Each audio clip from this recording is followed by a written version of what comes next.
J-Mac loved Jamal Murray. I liked him.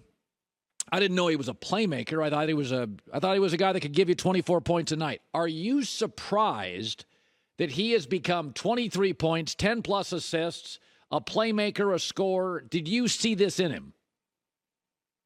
Well, I know exactly what he can do. We all know he can score the basketball. And the thing is, when you're a great basketball player, you're teetering on good to great, you find ways to be effective however it is.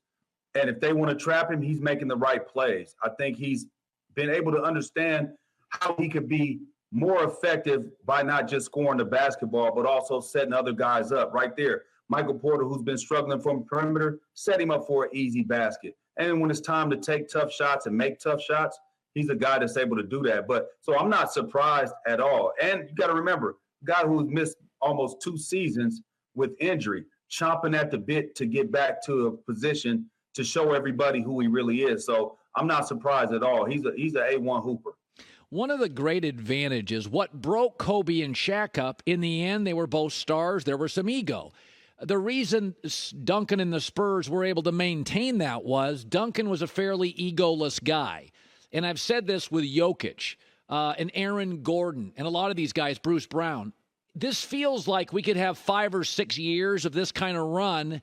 It's not a glamorous NBA franchise. There's a workman-like kind of ethos with these guys. When you look at this Denver team, the way they've blown through the playoffs, I mean, they've literally just rolled everybody. Does this feel sustainable for 4, 5, 6 years to you? Well, I don't think they just blown through people through the playoffs. They also did in the regular season. I think they was the number 1 seed for pretty much the bulk of the season. So this is not new to them. Coach Michael Malone has gotten on them at times for letting go of the rope or, taking for granted the position they're in, and they've responded every single time.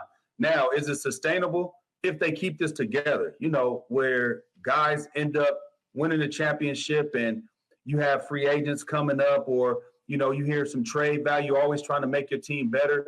If they can keep this, they'll be competitive, especially if they keep that core together of Jamal Murray and Jokic and Michael Porter Jr. and Aaron Gordon. If they're able to keep that together, I think it's sustainable.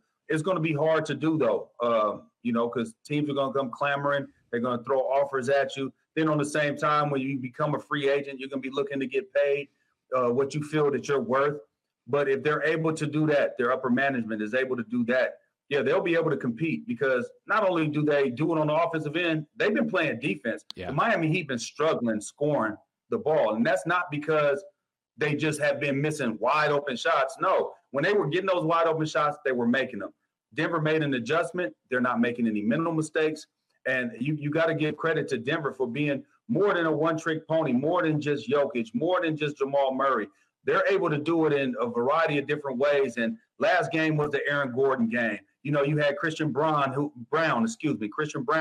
showed up in game 3. And then you had Bruce Brown shows up in game 4. So when you win a championship, there are these games where you can tag them a certain guy's game. And last game was definitely the Aaron Gordon game. And Jokic only had 4 assists. That was the way to try to take them out of what they do. Don't let him get everybody else off. He only had 4 assists. They still won by double figures. So it's going to be a steep mountain climb for the Miami Heat to try to win this series. So you're in Arizona. You know it well. You watch the Suns. Chris Paul's name's out there.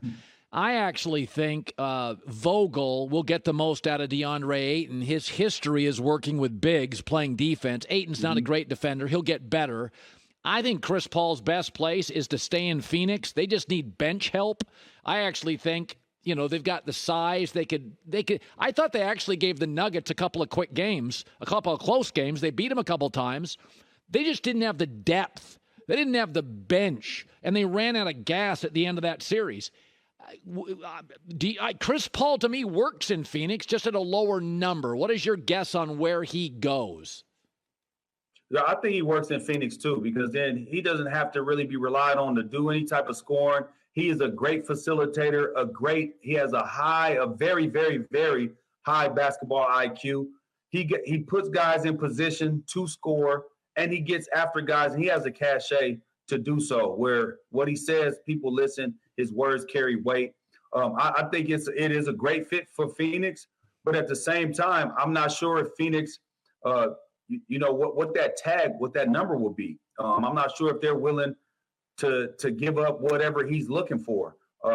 Chris Paul will help any team, and I don't care where you put him. That team will get better. We see him do that with OKC. We've seen him do that with the New Orleans Hornets at the time. Now the Pelicans. We've seen him do these things no matter where he goes with the Clippers.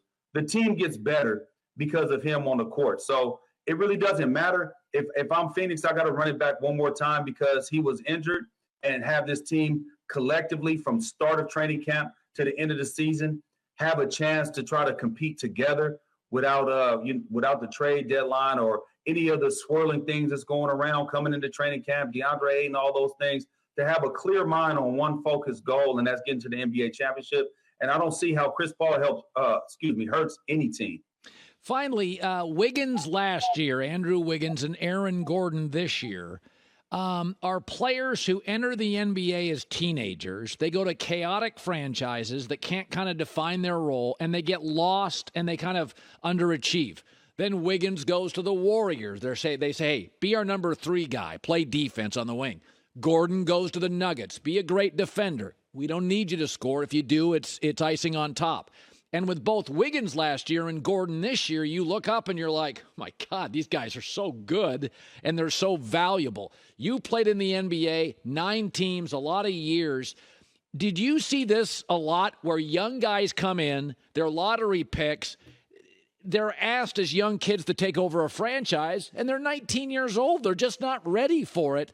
But then they shift gears, go to a better team, and Gordon and Wiggins flourish now with a really good culture. Did you see that a lot?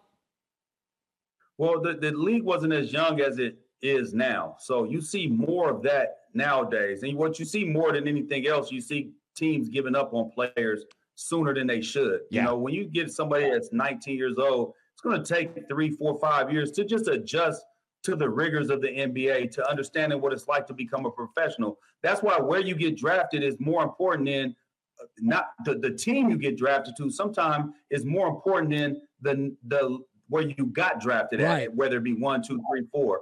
You know, but it's more important the organization you get drafted to.